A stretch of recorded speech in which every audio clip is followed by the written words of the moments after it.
Ladies and gentlemen, this YouTube channel vlog show is of authenticity, inspiration, and realness.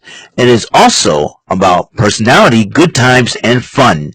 This is Eric Lima Shenanigans of 1977. And now, here is your host of the show, Mr. Big Beefy E himself, the elder statesman of Rant and Rave, and Mr. Shenanigans himself, Eric M. Lima. Thank you very much, Mr. Announcer, sir. Well, hello there, everyone, and welcome to yet another episode of Eric Lima Shenanigans of 1977. Happy Boxing Day to all my Canadian friends up there, and happy Kwanzaa for those who celebrate Kwanzaa. I remember Christmas has been over, and no more tree. The tree is now been put away, and everything's in a big container save it for next year. It was a great Christmas overall, and we're gonna get ready to celebrate, welcome into the new year of 2024. And as you know, this is the final full week of 2023, so everything will be final for the year 2023. Really excited about that. I want to welcome a new subscriber, and my subscriber count's been, it surpassed my second channel. Of course, I want to thank everyone who's been subscribing to my channel, to this current channel. Everybody wants to know what the heck is going on. Well, this is my channel. I want to welcome to my channel. Welcome to my world, so to speak, in here in YouTube, is Shannon Humphreys. I want to welcome Shannon Humphreys. Shannon, thank you for your subscription. And I hope you enjoy my videos, enjoy my content. Any questions, please, feel free to ask in the comments section of any of my videos that I do. So I figured, so peace to you, and welcome. So welcome to Shannon Humphreys. Say hello to Shannon Humphreys. Hello, Shannon Humphreys. All right, then. Let's get going on this NXT, the final NXT of 2023. And so we're going to be kicking it off with a tag team matchup. Chase U, represented by Duke Hudson and Andre Chase, to go up against OTM out the mud. That will be the team of Bronco Nima, Lucian Price with Scripps in their corner.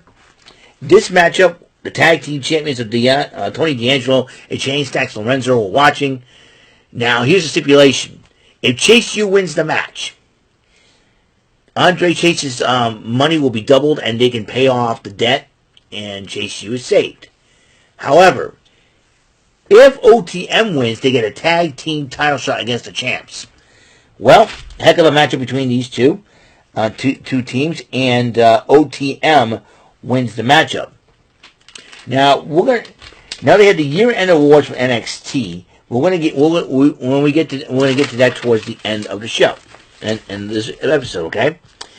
Carmelo Hayes and Trick Williams decided to talk about the condition of Ilya Dragunov, whether or not the NXT title matchup at New Year's Eve is going to happen. As you know, the Iron Survivor winners will get their title shots at NXT New Year's Eve. Blair Davenport will be challenging Lyra Valkyria for the women's title, and for the men's title, it will be Trick Williams challenging Ilya Dragunov.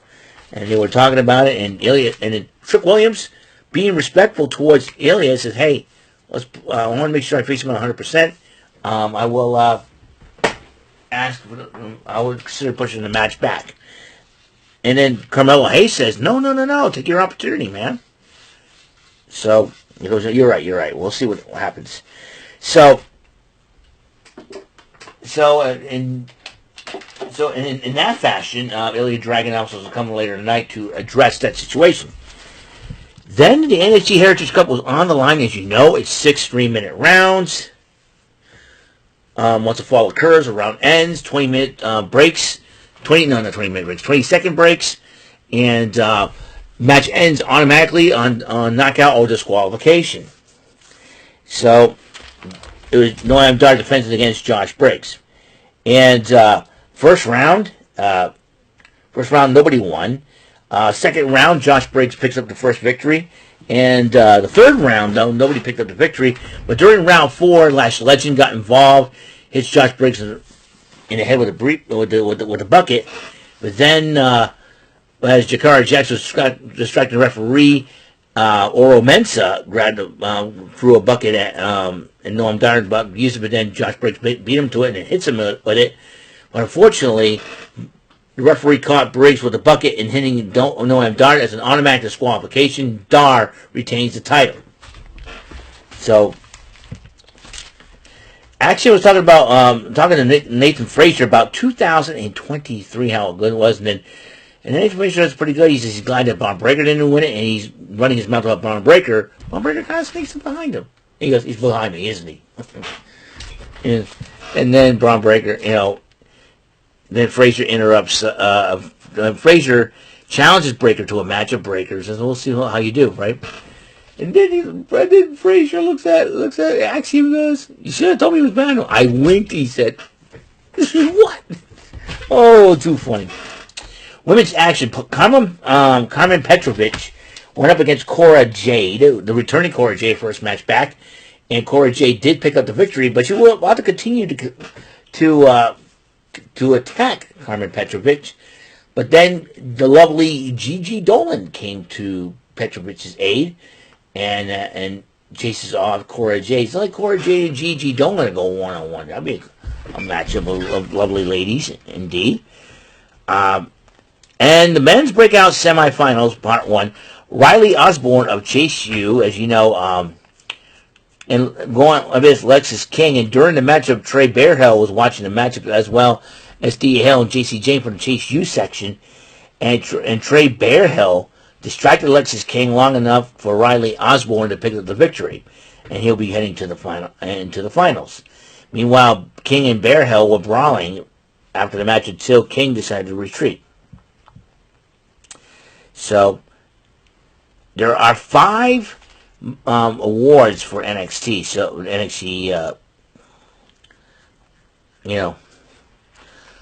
for the NXT year-end awards, 5 awards given out. Kelly Kincaid interviewed Ava Rain about the condition of Ilya Dragunov. She says we haven't heard from him all week. He'll make this decision whether or not that match will happen at New Year's Evil between him and Trick Williams. Nathan Frazier went one-on-one with Braun Breaker. This is a heck of a matchup. Could have gone either way. Barry Coleman was watching the matchup, but Braun Breaker, in the end, thanks to a spear, he ended up winning the matchup. And Braun Breaker, Barry Coleman just said, "Interesting." So there's that. The North Quarter Catch Crew challenges Dragon Lee and the LWO's Joaquin Wild Cruz del Toro to a 6-man tag, and which 3 members will be part of that matchup? Well, we'll find out if Dragon Lee and the LWO accepts the challenge. Well, Country Grit was at a crossroads when each of them was suffering from losses, and now recently we saw Brooks Jensen on WWE's main event with a different look. Instead of wearing the old jeans and boots, decided to go to traditional wrestling tights and stuff. And Josh Briggs was upset that he lost. He said, if both of us could have been a difference. And then, Brooks Jensen's considering, hey, it's about time we can part ways and find ourselves. And so, and as you know, Fallon Henley's got a matchup at NXT New Year's Evil where the loser has to serve the winner. In this case, if Fallon Henley wins the matchup, Tiffany Stratton has got to beat a ranch hand. However, if Tiffany Stratton wins the matchup, Fallon Henley will have to be a servant for Tiffany Stratton for a day. So the 3 of them claps their hands and they end up walking away separately. So, and it looks Brooks Jensen's going to have to find himself once again. Remember, he's a 2nd-generation superstar, the son of Bull Buchanan. So I'm sure Brooks Jensen could find himself. So then Ariana Grace was talking to Ava Rain. Ava Rain decided, well, how about this? In Halloween Havoc, you and Roxanne Perez go one-on-one. And Ariana Grace goes, it's fine. How did Roxanne take it? Well, Roxanne thought it was a great idea.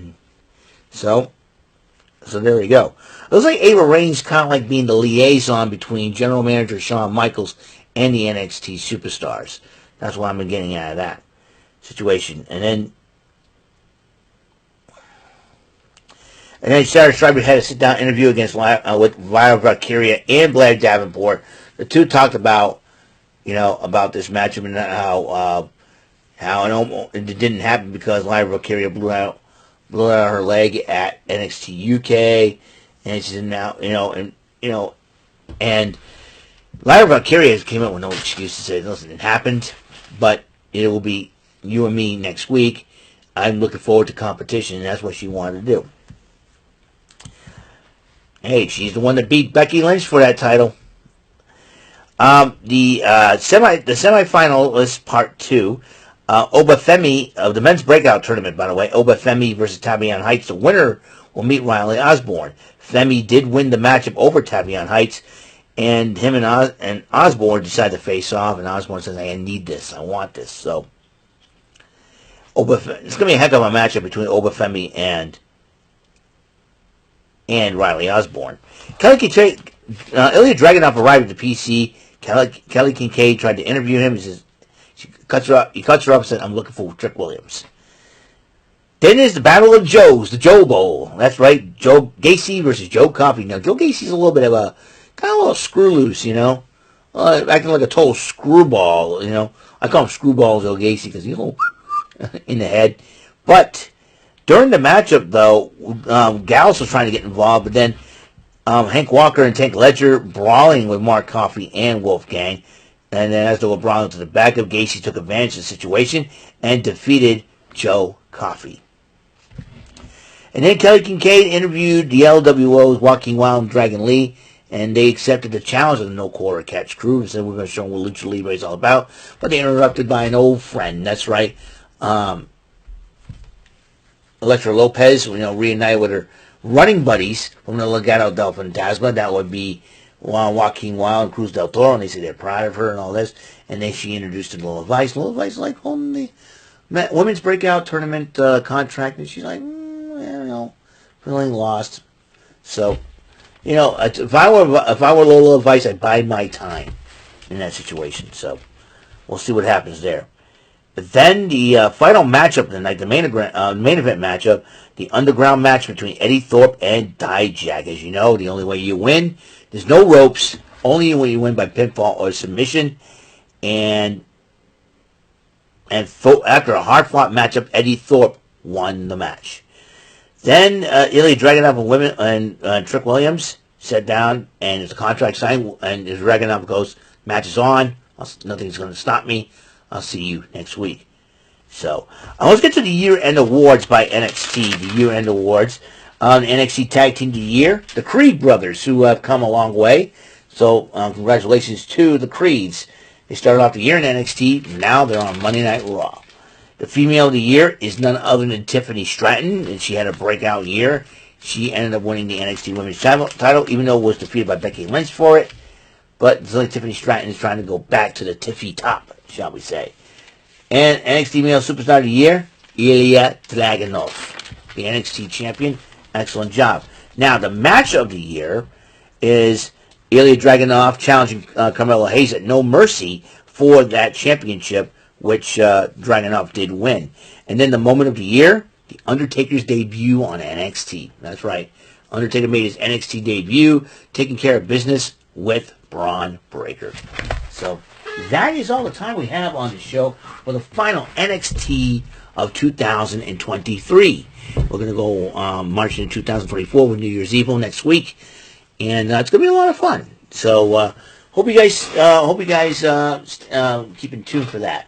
So that's all the time we have on the show. Again, I want to welcome Shannon Humphreys as a subscriber to my channel. Thank you for subscribing on my channel. More content coming at you. Tomorrow, the final Wild Wednesday of 2023, the final Dynamite of AEW Dynamite 2023. And that is it. So, until the next episode comes rolling around, Mr. Announcer, take us home. This concludes today's episode. This is Mr. Lima speaking for Eric Lima Shenanigans of 1977. A Big Beefy E, do it for Bob Saget Productions, and in association with a Raven Bova Telepictures and Distribution. See you next time on another episode of the show. Goodbye for now.